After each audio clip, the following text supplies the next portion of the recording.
নমস্কার জানাচ্ছি।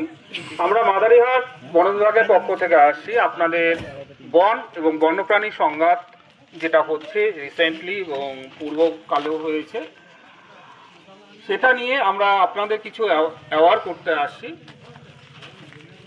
যাতে এই বন এবং বন্যপ্রাণীর মানুষের সঙ্গে যে সংঘাত হচ্ছে সেটা কমানো যায়। আমাদের এই অঞ্চলে সবচেয়ে বেশি প্রবলেমটা দেখা যায় হাতিকে নিয়ে আর কিছুটা লেপার্ডকে নিয়ে। প্রথমে আমি কিছুটা হাতির সম্বন্ধে বলবো। যেটা মুজদাই টি গার্ডেন সংলগ্ন যে জায়গাটা আছে সেটা হাতির একটা মেন করিডর। মুজদাই দিয়ে একটা ধুমচি টু টিটি ফরেস্টে যায় বা লঙ্কাপাড়ার দিকে যায়, আর একটা হলো মুজদাই থেকে খয়েরবাড়ি জঙ্গলের দিকে যায়। এটা একটা হাতির মেন রুটের মধ্যে পড়ে। এই হাতির চলাচলের যে রাস্তা, যেমন আমরা আমাদের রাস্তা বন্ধ করতে পারবো না, সেরকম এইরকম হাতির চলাচলের রাস্তাটাও বন্ধ করা সম্ভব নয়। কিন্তু আমরা যদি কিছু সাবধানতা অবলম্বন করি তাহলে দেখা যাবে যে কিছু পরিমাণ আমাদের যে সংঘাত হচ্ছে অনেকটাই কমানো যাবে। আমরা কোনোভাবেই চাই না একটা মানুষের প্রাণ কোনোভাবে কোনো বন্যজন্তুর আক্রমণে ক্ষতিগ্রস্ত। যদি কিছু আমরা অ্যাওয়ার থাকি তাহলে এই ধরনের সংঘাত থেকে কমানো যাবে সংঘাতকে। প্রথমতই বলবো, যদি আপনাদের এলাকায় কোনো বন্যজন্তু, সে লেপার্ড হোক বা হাতি হোক, যদি প্রবেশ করে সঙ্গে সঙ্গে বন দপ্তরকে খবর দিন। কোনোভাবেই আপনারা নিজেরা সেই হাতি বা বন্যজন্তুকে তাড়াতে যাবেন না। নিজের বাড়ির চারপাশ অবশ্যই পরিষ্কার রাখুন, যাতে আপনার বাড়ির পাশে যদি কোনো বন্যজন্তু আসে সঙ্গে সঙ্গে আপনারা দেখতে পান অন্তত। এবং পরিষ্কার রাখলে কি হবে যে আপনার ঘরের পাশে সে চলে আসবে না। সে হাতি হতে পারে, লেপার্ড হতে পারে। আপনার বাড়িতে এমন কোনো জিনিস সংরক্ষণ করবেন না যাতে হাতি বেশি আকৃষ্ট হয়, কারণ আমাদের তুলনায় হাতির ঘ্রাণ শক্তি অনেক বেশি। আমরা এখান থেকে হয়তো বা 10 মিটার দূরে কোনো খাবার আছে কিনা আমরা শুনতে পারবো না, কিন্তু হাতির অলমোস্ট 15 থেকে 20 কিলোমিটার দূরের গন্ধও শুনতে পারে। আমরা দেখি যখন কোনো একটা হাতি আমাদের আশপাশে চলে আসে তখন অলমোস্ট দেখা যায় যে একটা মেলা চলে আসছে। সে বাড়ির ছোট বাচ্চার থেকে শুরু করে বড় যারা সবকিছু বোঝে তারাও সেই হাতির পিছনে দৌড় দেয়। এই সময় দুর্ঘটনাটা হওয়ার সম্ভাবনা অনেক বেড়ে যায়।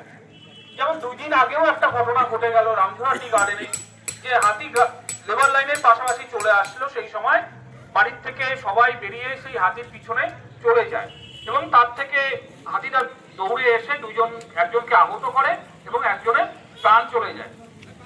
তা কোনোভাবেই আপনাদের অনুরোধ করা হচ্ছে আপনারা হাতিকে কোনোভাবেই উত্তপ্ত করবেন না। ধরে নেন আপনাকেও যদি বারবার একটা উত্তপ্ত করা হয়, আপনাকে একটা খেপানো হচ্ছে, আপনিও কিছুক্ষণ পরে রিয়াক্ট করবেন। আপনাকে যদি কোনো কথা বললো বা কেউ উত্তপ্ত করলো, আপনি কথা বলবেনই একটু পরে। সেরকম ও তো ওয়াইল্ড, ওর তো আমাদের থেকেও মানে ওর বোঝার শক্তি অনেক কম, তাহলে তাকে কোনোভাবেই উত্তপ্ত করা যাবে না। আমরা যে এলাকায় বসবাস করি এখানে যে অ্যালকোহল পান করা, এটা অনেকের মানে সে বংশ পরম্পরাই বলুন বা ধর্মীয়গতভাবেই বলুন বা এটা একটা আমাদের ধর্ম। আমি পার্সোনালি বলবো, হয় সেটার থেকে বিরত থাকুন, নতুবা নিজের বাড়ির বাইরে অ্যালকোহল বা কোনো নেশাগ্রস্ত অবস্থায় বাইরে যাবেন না, কারণ নিজেদের মধ্যেই কন্ট্রোল থাকে না। আজকে যদি আপনি নেশাগ্রস্ত অবস্থায় এখান থেকে যদি আপনাকে 100 মিটার দূরে যাওয়া পুরো বলা হয়, আপনি সেটাই বুঝতে পারবেন না। তা রাতের বেলা তো আরো বুঝতে পারবেন না, কখন কোন দিকে হাতি চলে আসছে আপনি বুঝতে পারবেন না। আপনারা দেখবেন যে সমস্ত দুর্ঘটনা ঘটে, সবচেয়ে বেশি দুর্ঘটনা ঘটে হলো নেশাগ্রস্ত অবস্থায়। গত বছরও যেমন এখানে 2টো দুর্ঘটনা ঘটেছে আপনাদের পার্শ্ববর্তী অঞ্চলে। একটা ডাঙ্গাপাড়ার ওই জঙ্গলের পাশে, সেও নেশাগ্রস্ত অবস্থায় ছিল।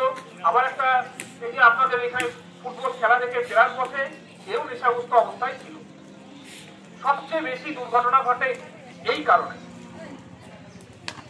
অতি উৎসাহিত হয়ে কোনোভাবেই সেই বন্য জন্তুর পাশে যাবেন না। আমাদের টিম আপনাকে সহায়তা করার জন্য অবশ্যই আসবে। আমাদের এখন প্রত্যেকটা জায়গার আলাদা আলাদা নাম্বার রয়েছে। এখন নতুন আমাদের একটা কন্ট্রোল রুম করা হয়েছে, সেখানে আপনি যেমন পুলিশ ডিপার্টমেন্টকে যেমন আপনারা বলেন মানে 100 নাম্বার ডায়াল করেন, তাই তো? 100 নাম্বার ডায়াল করলে যে লোকাল যে পুলিশ স্টেশন সেখানে চলে যায়। আমাদের সেম নাম্বারে ডায়াল করে আপনারা যদি বলেন যে আমাদেরকে জলদাপাড়া বন বিভাগের সঙ্গে কানেক্ট করে দেন, সঙ্গে সঙ্গে আপনাকে আমাদের কন্ট্রোল রুমে চলে আসবে সেই ফোন। নর্মাল প্রত্যেকটা লোকাল নাম্বার তো থাকবেই, তার সঙ্গে সেই কন্ট্রোল রুমের মানে কারো যদি মনে না থাকে আপনারা সঙ্গে সঙ্গে 100 ডায়াল করুন এবং বলবেন জলদাপাড়া বন বিভাগের সঙ্গে কানেক্ট করে দেন, সঙ্গে সঙ্গে সেটা আমাদের কাছে চলে আসবে। আমরা যত দ্রুত পারি আপনাকে সহায়তা করার জন্য চলে আসব। আপনাদের এলাকায় কিছু ক্যামেরা ইনস্টল করা হচ্ছে, কতগুলো হয়ে গেছে, আপনাদের এখানেও একটা হবে 5 নম্বর লাইনের আশেপাশে হবে। সেটা কয়েকদিনের মধ্যে ওই 1 সপ্তাহ খানেকের মধ্যে আশা করি হয়ে যাবে। সেটাকেও সংরক্ষণ করা এবং সেটা আপনাদের দায়িত্ব, যাতে আমরা হাতির গতিবিধি বুঝতে পারি এবং আপনাদের সচেতন করতে পারি এবং আমরা